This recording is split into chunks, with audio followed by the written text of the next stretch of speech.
grabarnos. Bueno, los dejo con Gastón García, la segunda clase sobre grupos cuánticos. Bueno, muchas gracias, Ángel. Ayer estuvimos viendo toda la... Voy a hacer una breve foto, una instantánea de ayer. No se mareen, ¿qué pasó para abajo? Vimos la historia clásica. ¿Y qué es lo clásico? Fue el desarrollo de ver objetos geométricos usando álgebra. Lo escribí de forma moderna, pero esto se usaba de hace mucho. ¿Está bien? ¿Y cuál era la idea? Ver objetos geométricos, pero con una cierta estructura, que le damos una estructura de grupo. Vamos a mirar grupos finitos, grupos algebraicos o grupos topológicos, y en lugar de mirar los grupos, vamos a mirar las álgebras de funciones. Y como vimos el diccionario Geometría Álgebra, este que puse acá, mirar de grupo a álgebra y de álgebra a grupo, toda la estructura del grupo se refleja en estructuras nuevas en el álgebra. En la multiplicación se pasaba a una función que se llamaba la conmultiplicación. Tener un objeto que es una unidad o un elemento, el 1, se pasaba a una función que era tener una counidad,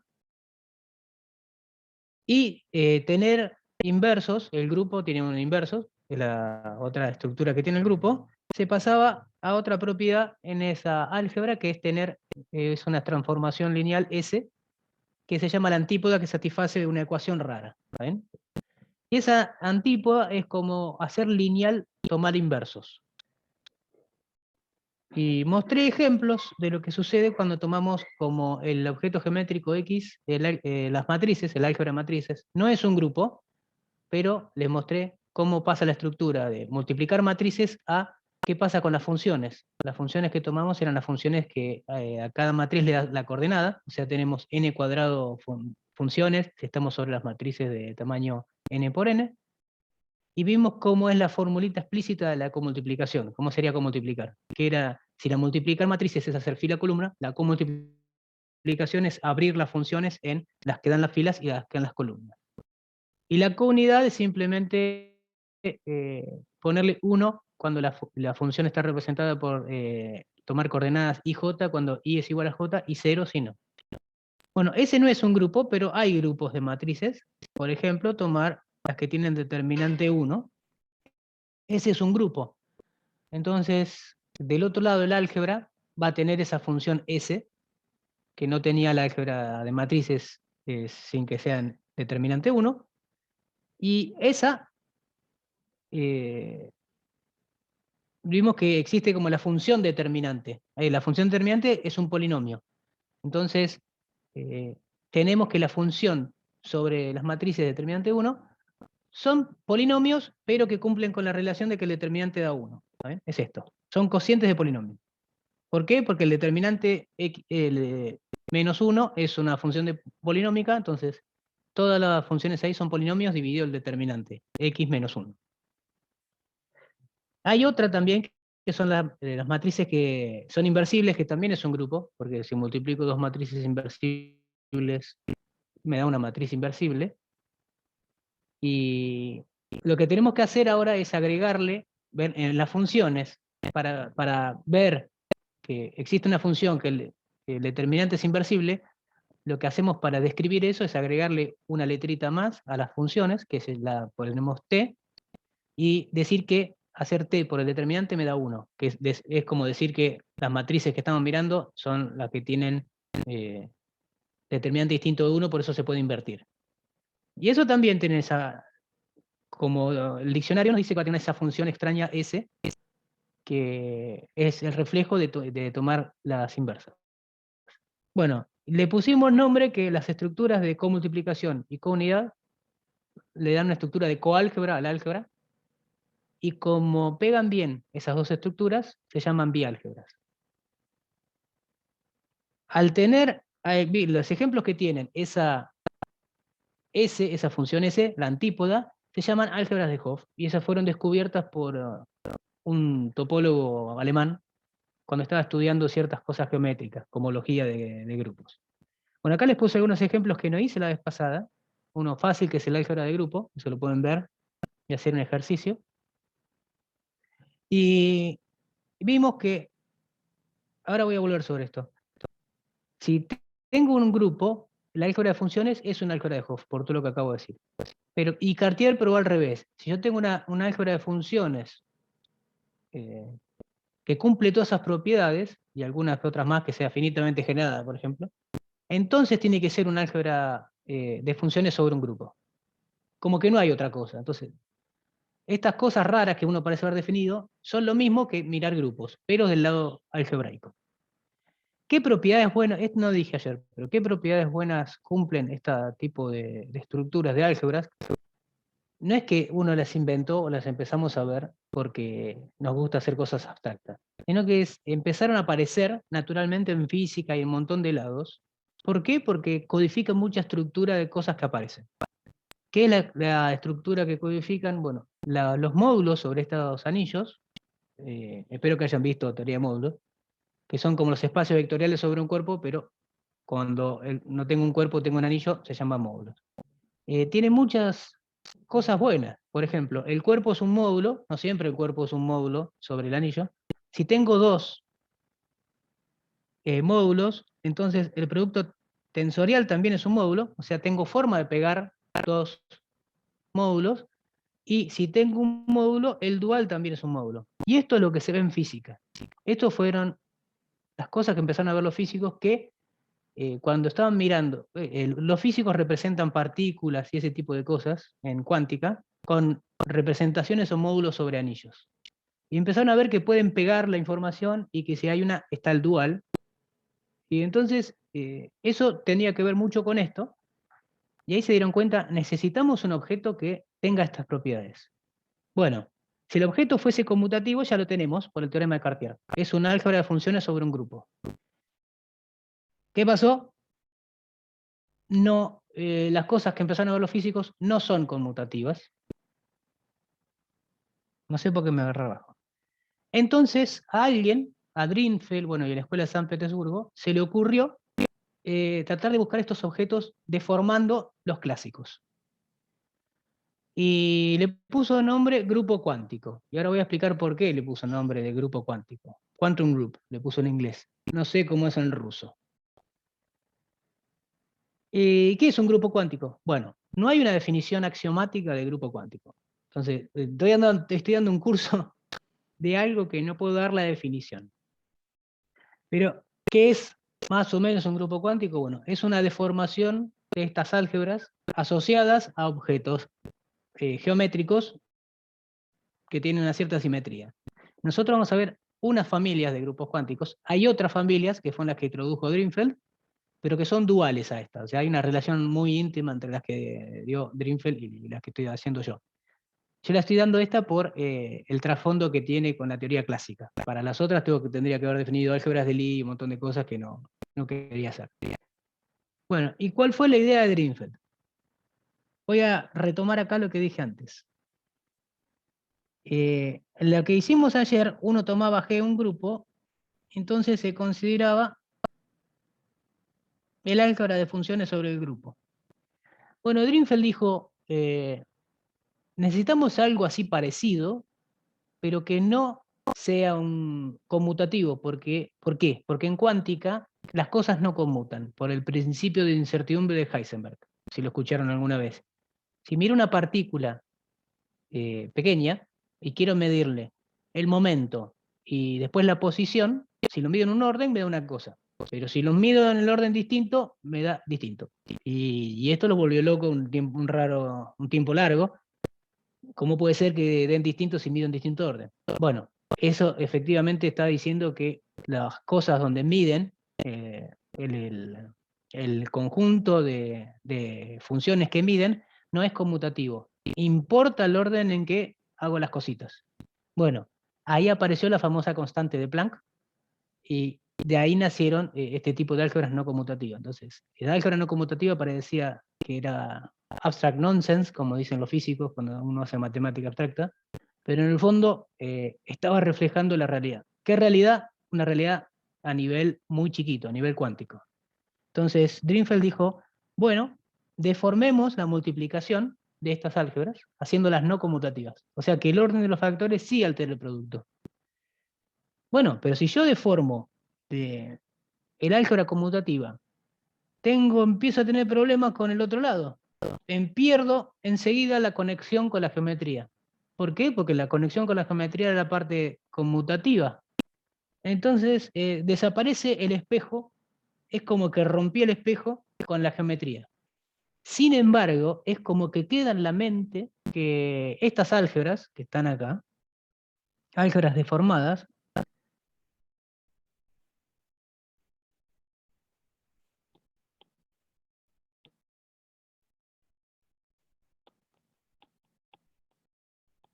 de la multiplicación, ¿por qué estoy poniendo co?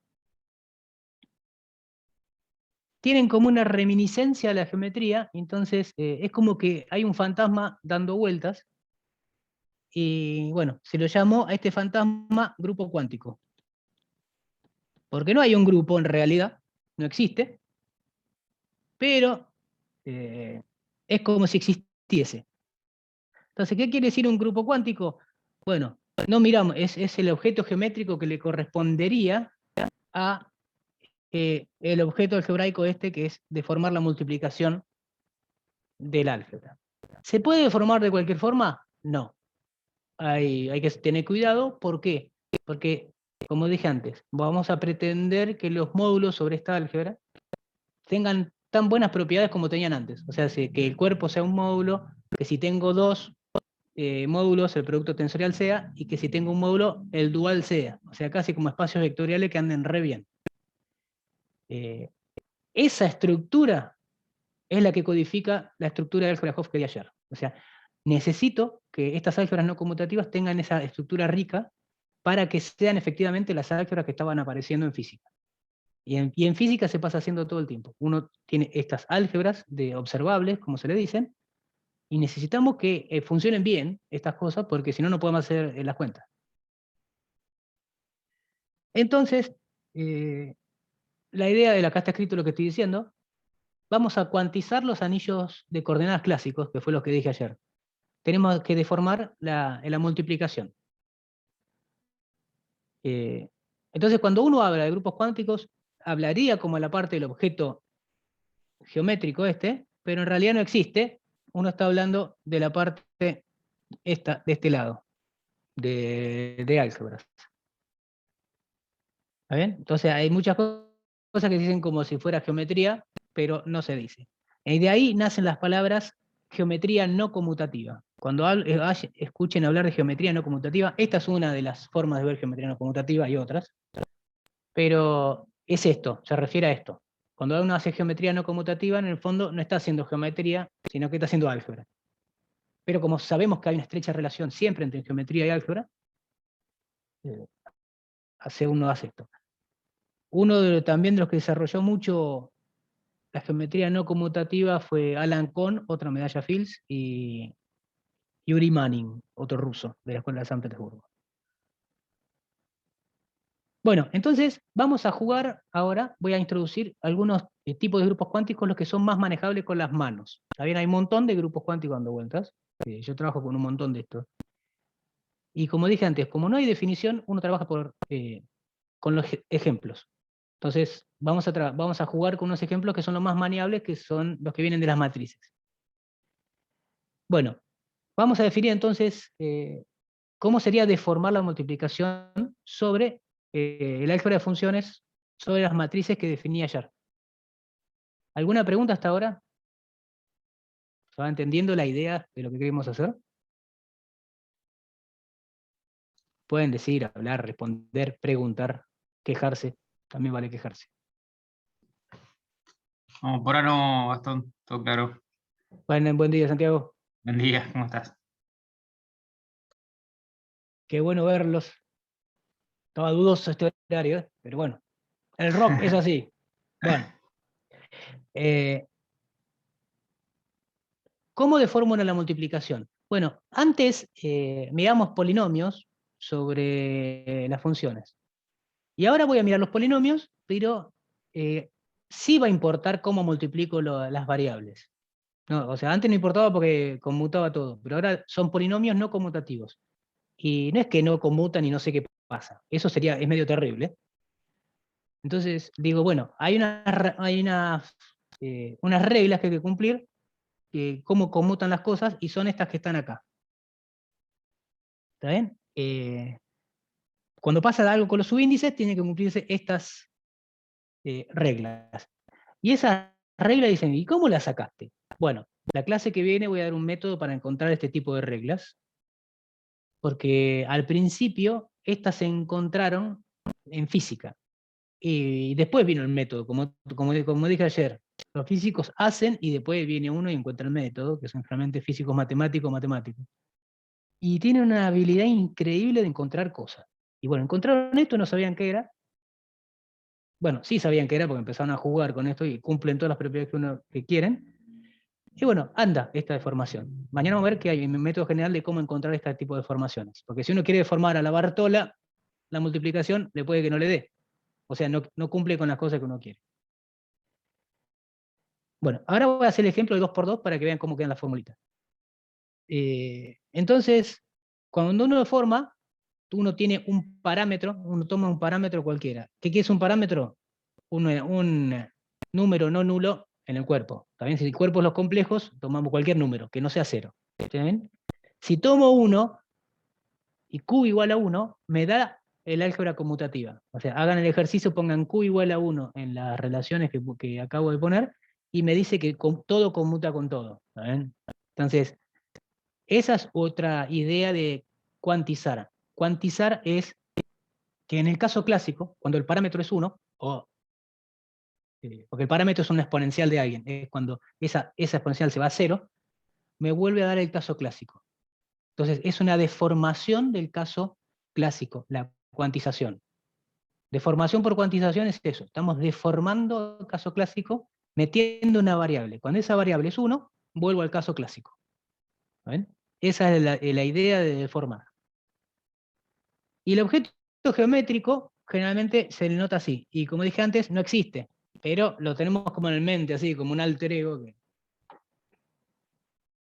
que está ahí atrás nuestro, que nos dice cómo sería una estructura geométrica no conmutativa. Para matrices de 2×2, ¿cómo sería deformar el álgebra de polinomios sobre las matrices? Bueno, las fórmulas de arriba me dicen así: x1 con x12 conmuta así, q conmuta, le decimos esto porque cuando los cambios de orden aparece un q, x21 con x22 q conmuta, x12 con x22 q conmuta, x11 con x21 q conmuta, acá hay uno que conmutan, x12 con x21, y acá aparece esta relación rara de como x11 con x22 se escribe en términos de los otros dos, con q por q, menos q menos 1. Y como dije antes, si pongo q igual a 1, el álgebra me queda conmutativa, porque me quedan que son todas las relaciones conmutativas. Por lo tanto, el caso clásico lo tengo de nuevo si pongo q igual a 1.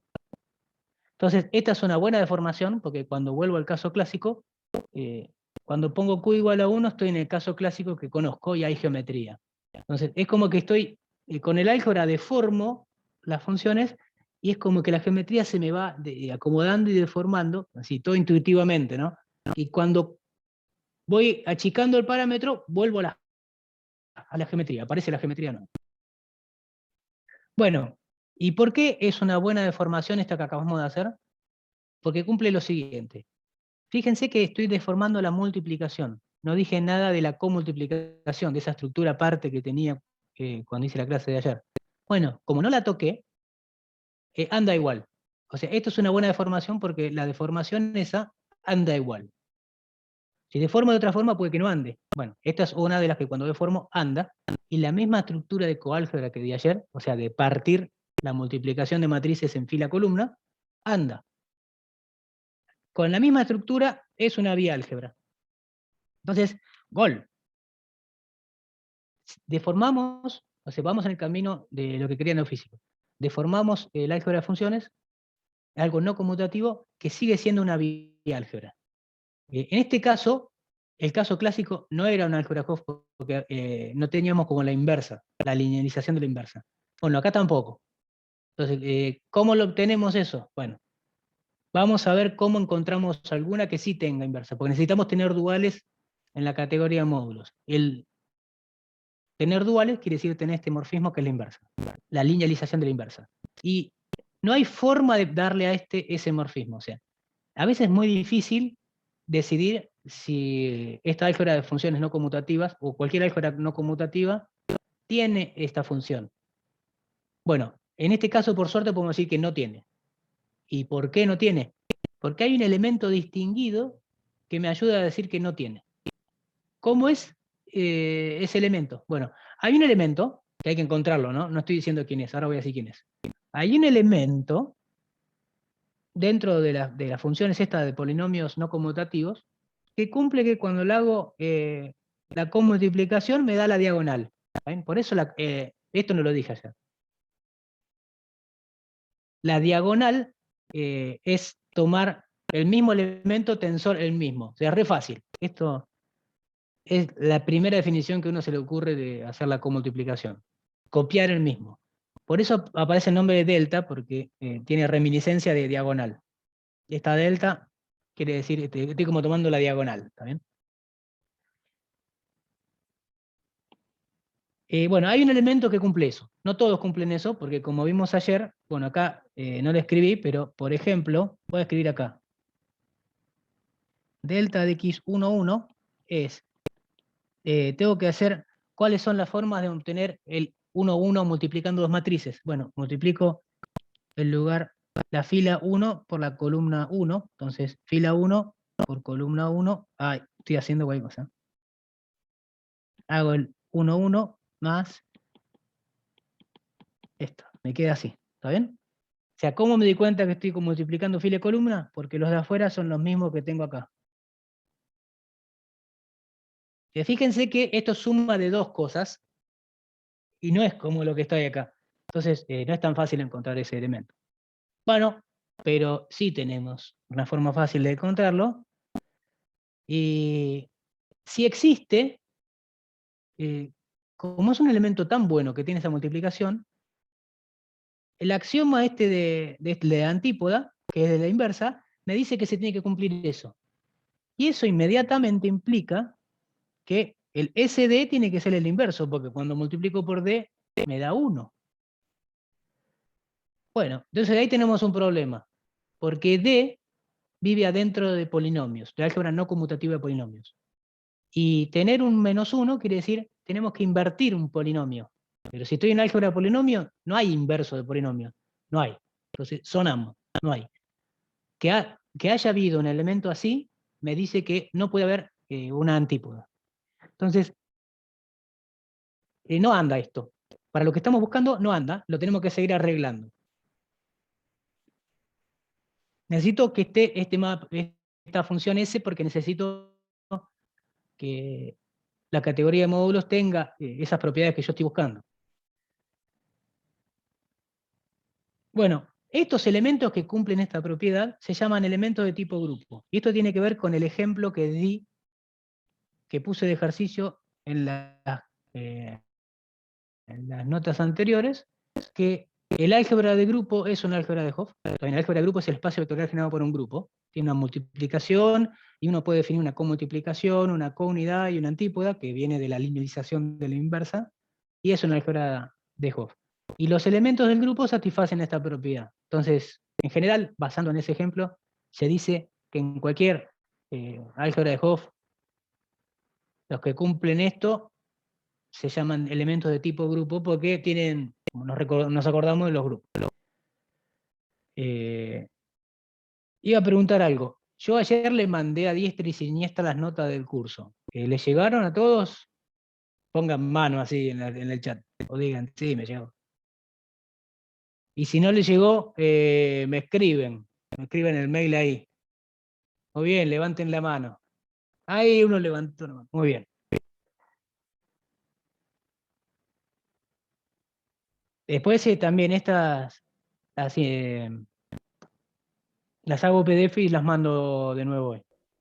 En el chat, perdón Gastón que interrumpa, en el chat te están escribiendo todos que sí. No sé si Sí, nos sí, están estoy escuchando. viendo, Ah, sí, perfecto, tengo abierto el chat. perfecto, Sí, perdón. porque en la virtualidad estoy acostumbrado a que no me prendan la cámara ni nada. Entonces, veo el Perfecto. chat. Los de Bien. posgrado sí me prenden la cámara, los el año más abajo no.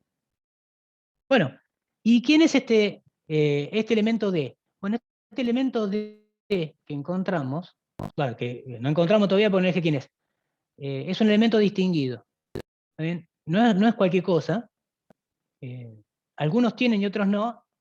Voy a mostrar también mañana cómo encontrar este tipo de determinante cuántico, este tipo de elemento, que ahora digo el nombre, determinante cuántico se llama, tiene que ver con una deformación del determinante, porque el determinante cumplía esto en el caso clásico. ¿Y de dónde viene esto? Que satisface que es un elemento de tipo grupo. Bueno, esto vale porque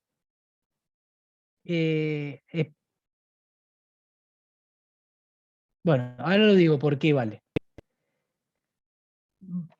Lo que sucede es que el elemento que es de tipo grupo, satisface la siguiente condición que parece muy extraña al principio, pero después si uno piensa bien en lo que sucede en la parte geométrica, se entiende. Por eso digo que hay que siempre tener la parte geométrica atrás. Esto es una deformación de la fórmula del determinante, el famoso determinante cuántico, por eso se le llama determinante cuántico. ¿Por qué se le llama determinante cuántico? Porque cuando uno pone Q igual a 1, me queda el determinante que vimos ayer. Es la fórmula del determinante que di ayer. Si alguno no vio nunca esta fórmula determinante, lo invito a buscarla, bucear por los libros de álgebra lineal o por internet, que si uno pone donde está el Q acá, igual a 1, le da la fórmula del determinante. Entonces, con la filosofía que dije antes, si uno hace Q igual a 1, uno va hacia el caso clásico.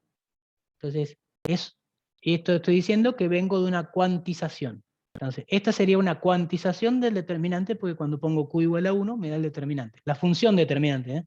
¿Qué quiere decir la función determinante? Que cuando le enchufo una matriz A a esta función, el resultado es el determinante de A. ¿Qué cumple el determinante de A? Que es un elemento de tipo grupo. Esto se prueba a mano, ¿está bien?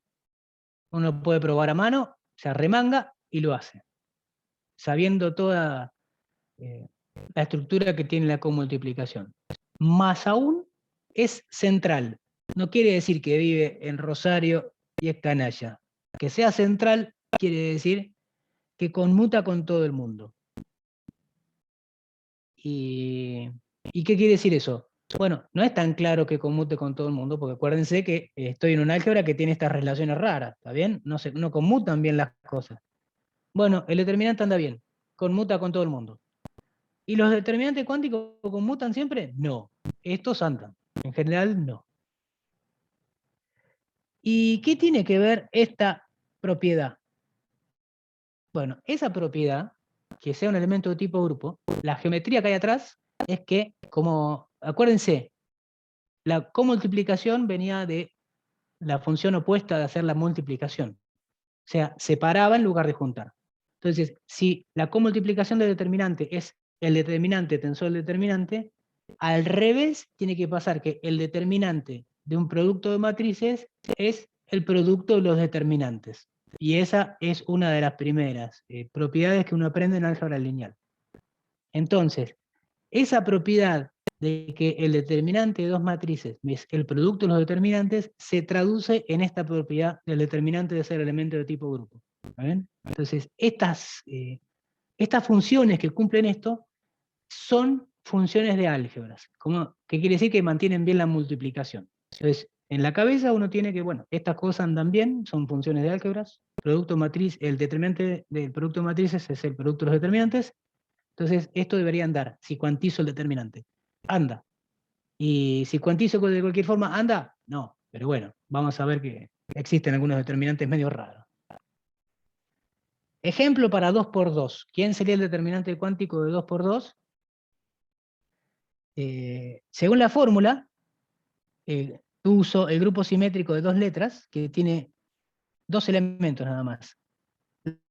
la identidad y mover, permutar dos cosas. El grupo simétrico es el que permuta dos elementos.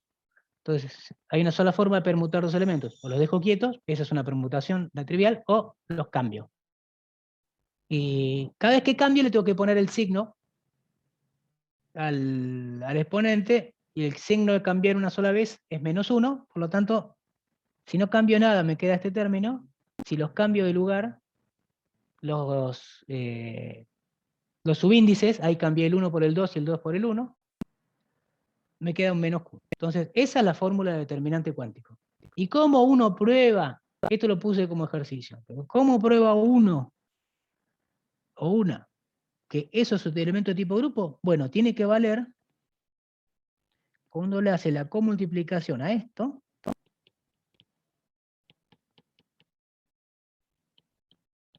que es esto. Bueno, tiene que usar las relaciones de arriba, ¿no?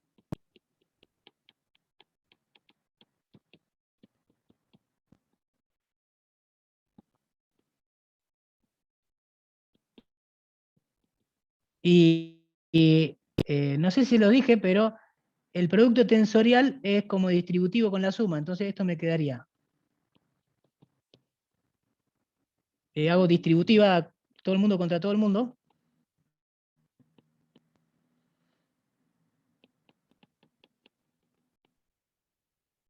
Esto es lo que me debería dar, ¿no? No, esperen que estoy haciendo cualquier banana. x11, x22, tensor x12, x21, menos q, x12, x21, tensor x11, x22, más q cuadrado, x12, x21, tensor x12, x21. Esto me deberá dar esta parte que está acá. ¿Y cómo hago esa parte que está ahí? Bueno, acá uso que la estructura de coálgebra se pega bien con la estructura de álgebra. Entonces, eso quiere decir que eso tiene que ser igual a esto.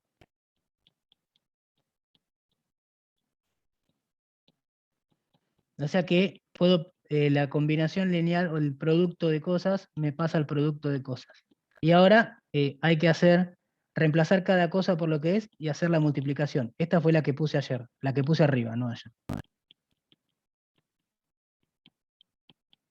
Y así, ¿no? Y reemplazan en las otras, hacen distributiva, usan las relaciones y le tienen que dar la fórmula. ¿Está bien? Es un ejercicio para ver si uno está entendiendo cómo funciona todo. Y bueno, en este caso, cuando uno lo hace de 2 por 2, anda. Al que no le sale y quiere hacer trampa, mira el libro de Cassel. Parece que le estoy haciendo propaganda a Cassel. No lo acerco porque se me borra, queda borroso. Ah, es como una copyright que no te deja acercar. Bueno, es porque tengo el fondo ese. Este libro de Cassel, grupos cuánticos, todo disponible en la web, como ya saben. Bueno, igual si no, miren las referencias en mis notas que tengo. En las notas que les di el link ayer, hay un montón de referencias en las notas y las pueden ver. Bueno, ¿y cómo encuentro determinantes cuánticos? Bueno, esta es una observación de que uno siempre que tiene que tener en la cabeza la geometría o las propiedades intrínsecas que cumplen las cosas que encuentra. Los determinantes tienen la noción geométrica, la propiedad, de que nos dicen algo si los calculo en ciertas cosas que sé hacer. Por ejemplo, en una matriz de 3×3, el determinante de la matriz de 3×3 es el volumen de un paralelepípedo que forman los tres vectores en R3. Por ejemplo, en R3, en C3, en lo que sea, de dimensión 3. Si esto no lo vieron nunca, también googleenlo, porque es interesante. Entonces, calcular el determinante de algo me da como el volumen de un paralelepípedo. Si no hay paralelepípedo, porque me queda una figura de 2 dimensiones, el determinante me da 0. Y eso quiere decir que las tres filas de la matriz son linealmente dependientes. Es porque no hay paralelepípedo. Me queda en un plano nomás. Pero si hay paralelepípedo, es porque las tres filas son independientes, por lo tanto el volumen tiene sentido. Entonces, esto que el determinante es un elemento de volumen. Entonces, hay formas de encontrar ese elemento de volumen que me da volúmenes de cosas en la parte no conmutativa. Y eso es cómo uno encuentra este tipo de elementos. Entonces, no es que salió de la nada este elemento, sino que, primero, una idea es la que se lo van a encontrar los físicos. Cuantizo el determinante normal, ¿no? Si lo cuantizo con esa fórmula, la forma más simple para cuantizar, donde había un 1 pongo una Q, porque después cuando pongo Q igual a 1 me queda la fórmula que tenía.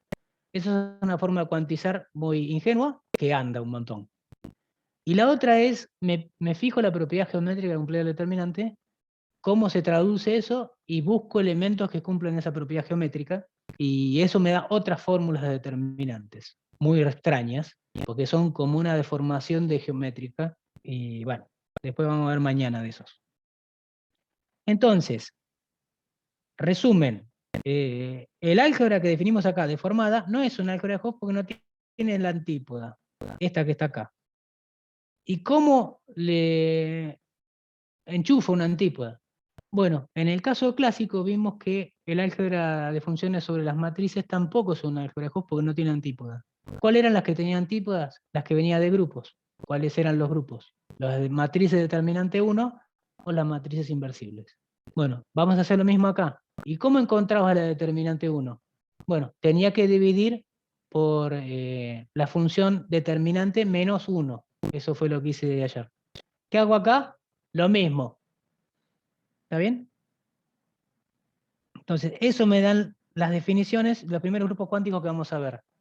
Las GLQN, que son el grupo lineal general cuántico, de Quantum General Linear Group, o el grupo especial lineal cuántico, SLQN. ¿Y cómo son? Bueno, son lo mismo que ayer, pero en lugar de usar la función determinante, uso la función determinante cuántico. Entonces, ¿cuál fue el paso para encontrar estos grupos cuánticos? Paso 1, deformé la multiplicación de una forma conveniente. Paso 2, encontré una deformación del determinante. Paso 3, hago lo mismo todo, pero con el álgebra de funciones deformada y con el determinante deformado. Y me dio todo. Ok, ¿está bien? Entonces, ideas, deformar bien y encontrar determinantes cuánticos.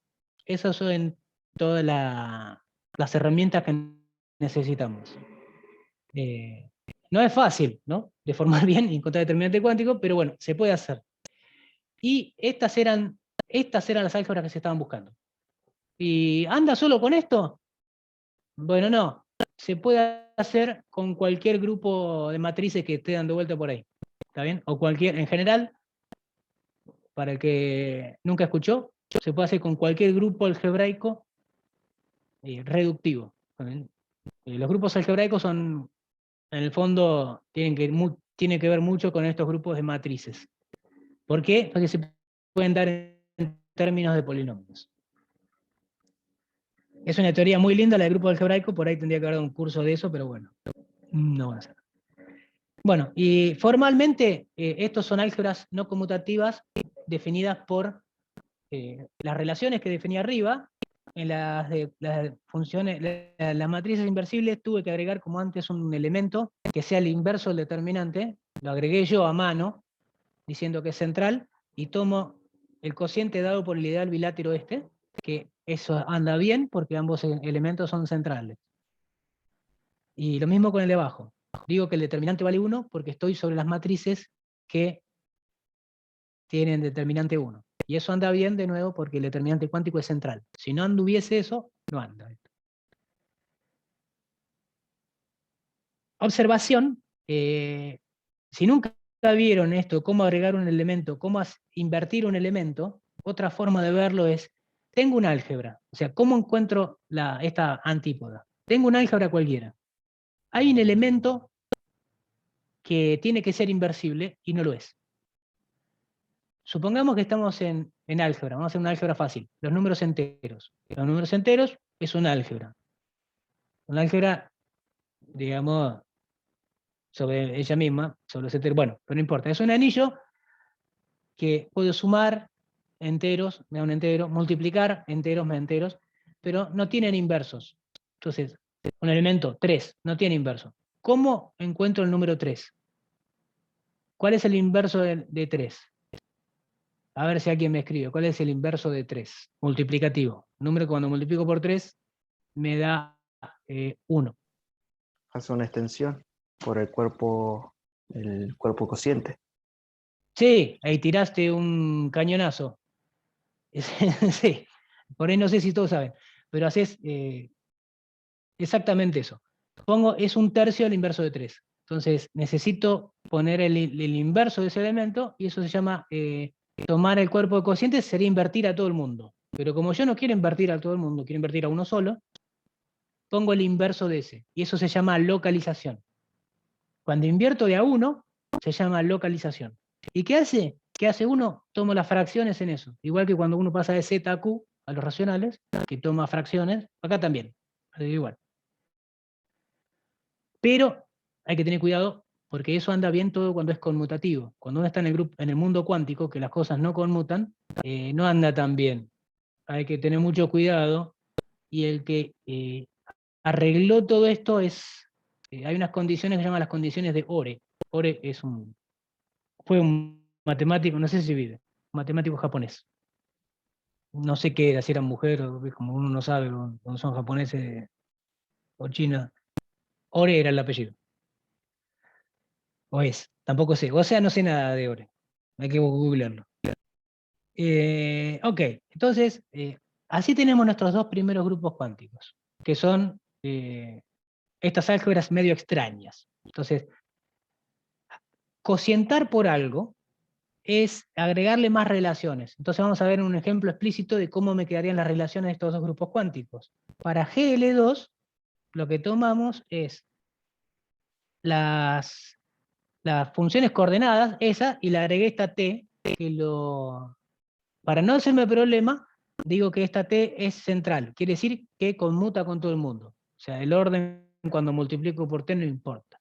Las otras son las mismas que dije antes, de la deformación, todas estas que pinté de amarillo, y la última quiere decir que estoy invirtiendo el determinante cuántico. O sea, el t que puse acá es el inverso del determinante cuántico. ¿Por qué? Porque cuando lo multiplico con el determinante cuántico me da 1. Entonces ahí estoy agregando la inversa del determinante cuántico. Les podía haber definido el álgebra esta así, con estas relaciones raras, y no se iba a entender de dónde la saqué. Pero bueno, la tengo acá. ¿Qué tiene de bueno, qué tiene de malo esto? De definir con generadores y relaciones. Esto se llama dar una presentación del álgebra. ¿Por qué? Porque doy los generadores y las condiciones que cumplen, las relaciones que cumplen. Es muy bueno porque es muy explícito. Lo malo, que puedo tener otras relaciones, otros generadores que cumplen otras relaciones. Entonces, no es única la manera de darlo. Entonces, por ahí viene otra persona, de otro lado, y me da unos otros elementos, otras relaciones, y me dice, mira lo que encontré. Y es otra que encontramos, bueno, puede ser que sea la misma y no me esté dando cuenta. ¿Está bien? Pero bueno, mejor que nada es tener algo. Para SL2, lo que tenemos es las mismas relaciones amarillas de antes, de las matrices, y ahora le agregamos la relación que el determinante cuántico es 1. Esta es la relación que el determinante cuántico es 1. ¿Está bien? O sea, que quiere decir que se cumple la relación que el determinante cuántico menos 1 es 0. Como tiene menos relaciones y un elemento menos, generalmente se trabaja con OQ de SL2. O sea, si googlean grupo cuántico SL2, puede aparecer esto un montón de veces. ¿Está bien? Porque en general SL2 es un grupo fácil, es chiquitito, son las matrices de 2 por 2 determinante 1, que tienen asociado un álgebra de Lie, esto si no saben álgebra de Lie no importa, que es una de las más simples, y cada vez que alguien prueba algo con álgebra de Lie, usa esa. Entonces aparece en todos lados SL2. Entonces, si googlean SL2 van a aparecer un montón de cosas, lleno. Teorema. Bueno, vale que tomando estas cosas con el determinante cuántico, estas dos cosas son álgebra de Hopf. O sea, son deformaciones de nuestras álgebras de funciones que son buenas. Son las que estábamos buscando. ¿Y cómo hace eso? Un lío probarlo. También no lo voy a hacer, están los apuntes que dije, están todas las cuentas hechas, pero le voy a darle, como dije ayer, no voy a hacer todas las partes técnicas de la teoría, sino te voy a tirar ideas, porque si a uno le gusta, después lee o me pregunta, pero eso que dije un montón de cosas técnicas, pero imagínense todas las que hay. Las cuestiones, tener la idea hacia dónde va uno, y toda esa intuición que se desarrolló, ¿está bien? Que es una intuición que uno pasa del mundo conmutativo, que piensa que está cuando vive, que todo es conmutativo, pero cuando uno va a lugares muy pequeñitos, es no conmutativo. ¿Qué pasa con la intuición ahí? Bueno, se rompe un poco. Y nosotros estamos tratando de salvarla con esta forma de cuantización, que cuando tomo los parámetros iguales a 1, vuelvo a lo anterior, es como si tomara, no vieron el Chapulín Colorado, pero tenía una pastilla que cuando tomaba el Chapulín Colorado chiquitolina, se hacía chiquitito, y después se hacía grande de nuevo. Bueno, esto estamos haciendo nosotros, estamos como cuantizando, vemos cosas que son no conmutativas. Pasa que el Chapulín cuando se hacía chiquito seguía siendo conmutativo. Cuando me agrando, vuelvo a la parte conmutativa. Si vieron Avengers Endgame, hablan un poco de cuantización, de mundo cuántico, medio raro. Está medio rara esa película que dice que pueden volver al pasado, pero bueno, más o menos así. Cuando se mete Ant-Man en la parte cuántica. Bueno.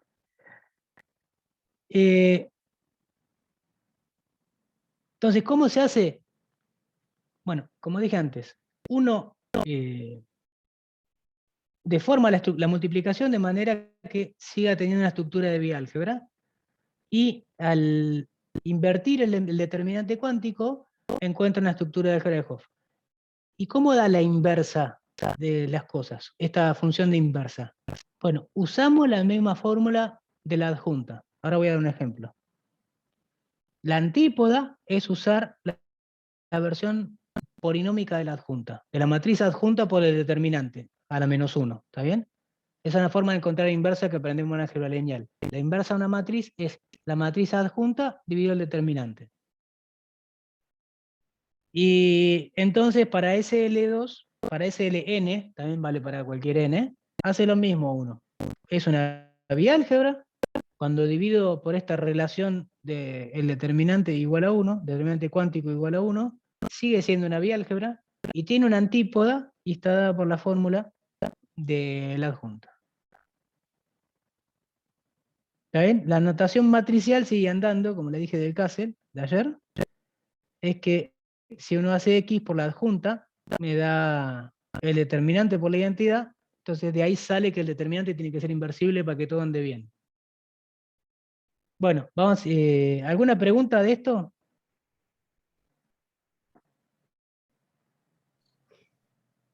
Yo tengo una pregunta de curioso nomás.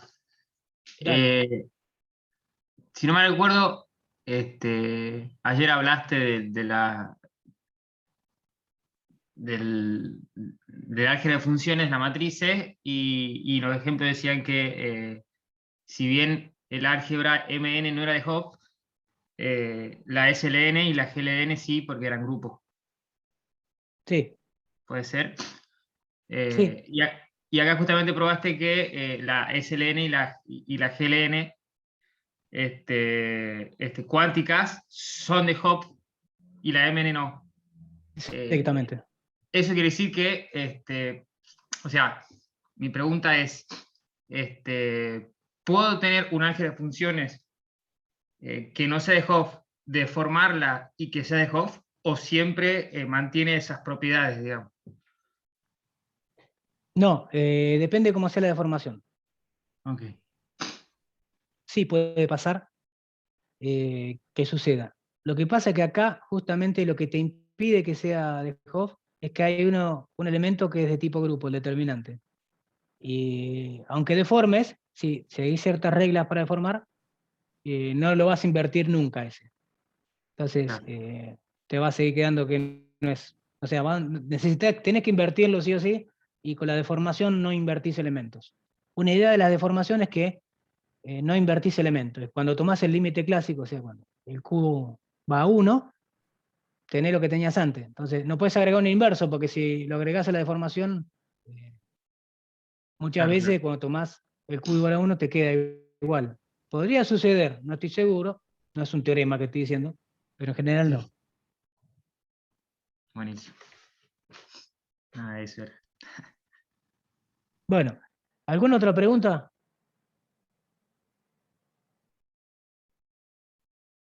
Bueno, existen grupos cuánticos para todos los grupos clásicos de matrices. Las simplécticas, las ortogonales, y así, y así, y así. ¿Está bien? Y se define por generadores y relaciones, como dije antes. Y para grupos algebraicos más abstractos, la definición es más abstracta, pero se puede hacer. Definir este tipo, o sea, uno tiene un montón de grupos cuánticos. Y depende la aplicación geométrica que uno le quiere dar, es el grupo cuántico que aparece. Vamos a ver, por último, cómo sería la antípoda para el caso de 2×2. ¿Cuánto vale la antípoda? Esto fue lo hice ayer, ¿no? Para el caso de 2×2, cuando estoy en el grupo cuántico, vamos a suponer que estoy en OQ de SL2. La matriz es de determinante 1. Entonces, estamos suponiendo que el determinante cuántico, o sea, el determinante cuántico era x11, x22 menos q, x12, x21 era 1. Entonces, ¿cómo hacía uno para encontrar la inversa de una matriz? Bueno, lo que hacemos con tomar la inversa de una matriz es, tomo la matriz adjunta, que es esta, ¿y cómo hacemos la matriz adjunta? Era la matriz de cofactores, ¿no? Agarro mi matriz, esa, matriz, ahora son matrices de funciones, ¿no? A eso cada variable que está ahí es una función. Pero bueno, me olvido que es como una función y lo miro como si fueran elementos. Y hago el cofactor. El cofactor era, elimino la fila y la columna,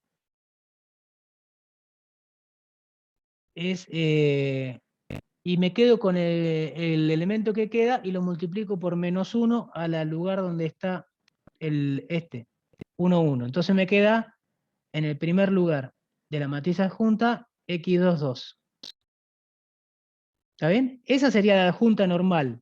Pero como estamos cuantizando, forma fácil de cuantizar, acá puse 11, pero es 1 más 1. Como estamos cuantizando, en vez de poner 1 ponemos -q. Entonces, vamos a hacer el lugar, el que le correspondería al lugar 1, 2. Sería, tacho la fila 1, columna 2, y me olvidé de tomar traspuesta. Cuando uno se la adjunta, uno toma traspuesta y no me están corrigiendo. Y lo pone al lugar 1 más 2, y me quedaría pero la adjunta es tomar la traspuesta. O sea, cuando tomo traspuesta, le cambio los índices de lugar, me queda x12, multiplicado por este señor que está acá. Entonces me queda...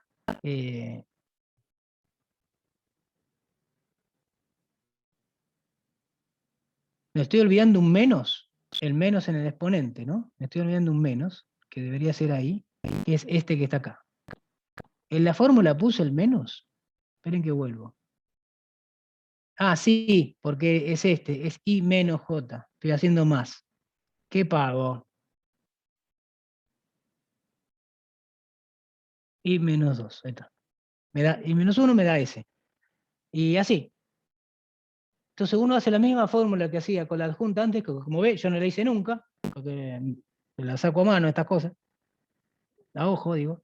Y uno obtiene la fórmula así, haciendo toda la misma cuenta, de ¿quién sería la inversa? Bueno, entonces, ¿qué vale?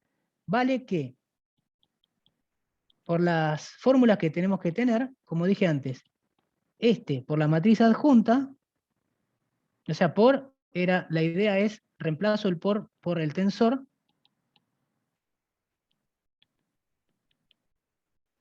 Esto háganlo de deber, si quieren. Esto escribo abajo, lo escribo acá. Esto me tiene que dar a Chico y a Clip. El determinante cuántico por la matriz identidad. ¿Está bien? Háganlo, o sea, ¿qué tiene que ser eso? Eso tiene que ser la matriz x11, x22 menos q por x12, x21 por la matriz identidad. O sea, el determinante cuántico por 1, me queda el determinante cuántico, o sea, el determinante en cada lugar acá. ¿Está bien?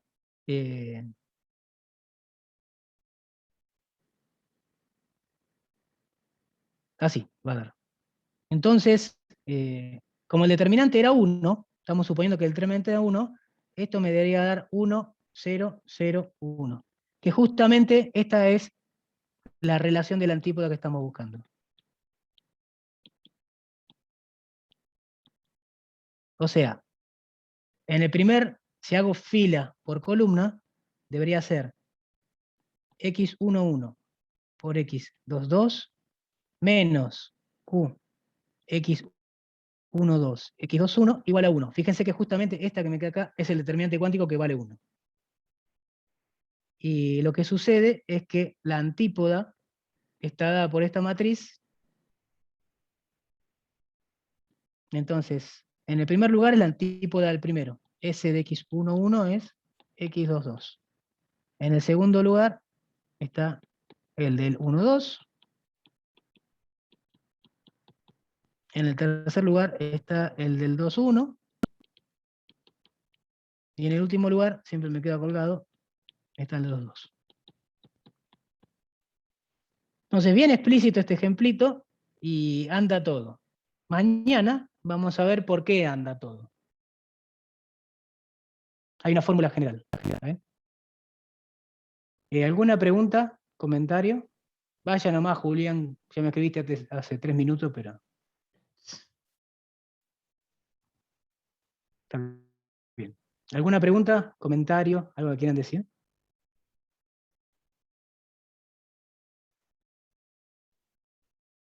Está bastante claro, Gastón. Está bueno. Bueno, muchas gracias para el que lo entendió.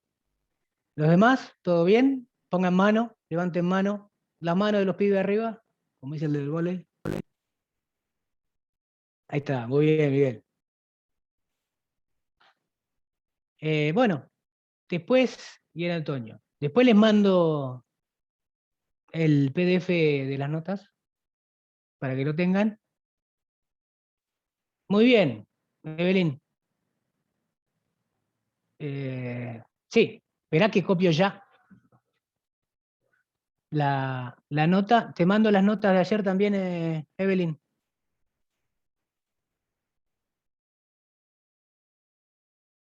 Ok, perfecto. ¿Alguien más que no le llegó las notas ayer y quiere que se las mande?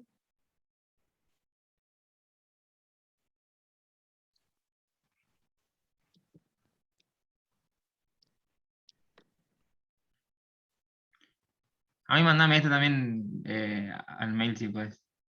¿La de ayer te llegó? Sí, sí, sí, la de ayer, sí, sí, sí, me Perfecto. pegan ahí. Bueno, que tengan un buen día. Ok, Ahí hay una pará. mano levantada, No, sí, Gastón. levantada la mano es porque pedí yo recién que los pibes levanten la mano si estaban ahí. Ok. Escuchá, Dana, Ah, Dana, las de ayer te las mando también. ¿Que no te llegaron? Dale, no te llegaron. Bueno, alguien más, salten. Pero de todas las direcciones mal tenía entonces. Luca Quiroga tampoco. Otro más, a ver quién más. Sí, mi pregunta también era, ¿en qué lugar de la página de la Virtuma suben los contenidos? Justo está. No lo subimos. Vamos a subir después los videos, Ah, ¿no, Miguel? ¿No, Ángel? sí, sí, se sube después. No, no, no se suben ahora inmediatamente. Perfecto, perfecto. Bueno, ahí ya anoté a 4, que le tengo que mandar las de ayer también. ¿Alguien más? Si no me escriben a mi mail, que me encuentran por internet y me dicen que les mande las notas. Si no, después en algún momento la vamos a subir. Las pego todas en un solo PDF y las subimos a la página de la UMA o a mi página. A mi página la voy a poner seguro, pero eso tarda un poco. Tarda porque estamos en pandemia y no la puedo manejar yo remotamente. Está mi administrador. Me la vuelve. Bueno, muchas gracias. Entonces supongo que tenemos que dejar. Ah, Acá está ahí otro. Estamos, otro Daniel. más, eso, ajá. Dale. Están escribiendo como medio lento, che. O me está llegando a mí las direcciones lentas. No, no, O no saben su dirección. están llegando después, sí. Sí, Bueno, dale. aprovechen a pasarle el mail ahora a Gastón. Claro, así les Tienen mando las notas. claro, sí tienen las notas. Sobre todo para mañana, quizás pueden leer A los hoy. que no les llegaron, ¿no? Después, Exacto. a los que les llegaron, no, porque se las mando de nuevo. Bueno, muchas gracias, Ana. Vaya nomás, Daniel. Voy a detener la grabación. A veces pasa que cuando se deja de grabar, se animan a hablar más, por las Sí, dudas. dale. Ahí dejo de grabar.